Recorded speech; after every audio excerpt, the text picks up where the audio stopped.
I first became interested in becoming a firefighter probably as far back as when I was just a little guy walking to school, and I just happened to come upon the excitement of a house fire that was going on and the guys had responded to.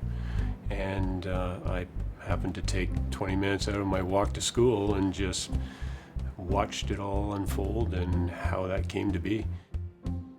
From the age of 23, when I first entered the department, I served 25 years on the floor, working off the truck, doing all those jobs and tasks that were required of a firefighter. And then in my mid-40s, I had an opportunity to apply for a position in management, and that's where I've been these last 8 years now.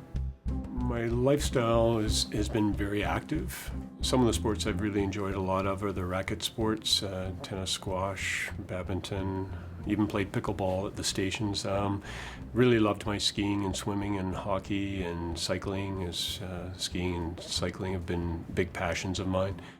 I first encountered my pain when I entered the office in 2005, and I was already spending probably upwards of a week in the office and could never seem to get comfortable in my seat, and couldn't understand why, because this is something I had never encountered before when I was on the floor. I thought perhaps I was just sort of trying to adjust to sitting all day versus standing and being mobile all day. So that was an easy way for me to categorize the problem. However, it never went away. When I first went into the office, it really didn't have an issue for me as far as my activities were, but after about a year of being in the office and more pain that I began to experience started to hinder some of my activities, namely skiing. That was one that I really had to give up almost entirely. So when I was 49, I paid a visit to Linden to visit my dad. And we had planned on going cycling, but decided not. We were now into Linden on the streets, walking to the museum, when all of a sudden my dad, who's 28 years my senior, was well ahead of me pacing down the street. I asked him at that time, I said, "Dad, how is it that don't you feel pain when you're walking at that speed along the sidewalk?" And he turned and looked at me as much as said, "No, I have zero pain." I needed to know what was going on, so the doctor at the clinic suggested x-rays. And it was the x-rays that had pointed out that there was really very little articular cartilage left, especially in the right hip. I then went back to see my GP, who then referred me to a specialist. And that's where I began my process of going to find out what was involved and what needed to be done, and start looking down that road of hip replacements. So the waiting list was roughly a period of a year before I was able to get in and have my first surgery in February of 2011. And that was my right hip that needed to be replaced first because it was the most severe.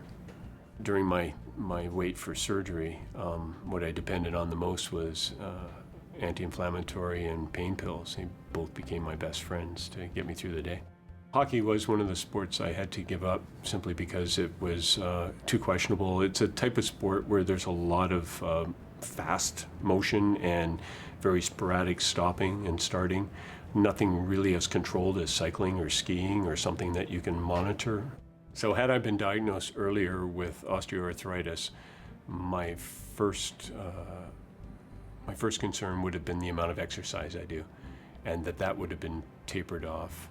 We've got a gentleman out on the floor right now that's in his 30s and he's having hip pain, and he's at least, I've actually encouraged him to take it points further and look at seeing a doctor and finding out, because it's not right. I'm a little bit concerned now where I'd like to see my son be tested for it as well in case it's genetic, and that's something I'd like to pursue now as far as the research end of it, because I wouldn't want to see him go through what I did, and if there's any sort of genetic association with that, I'd just like him to go and have that x-ray and see whether he is already prone to perhaps what I had at an early age as well. Because of my experiences, I am an advocate of the research and really hope that this helps the next generation.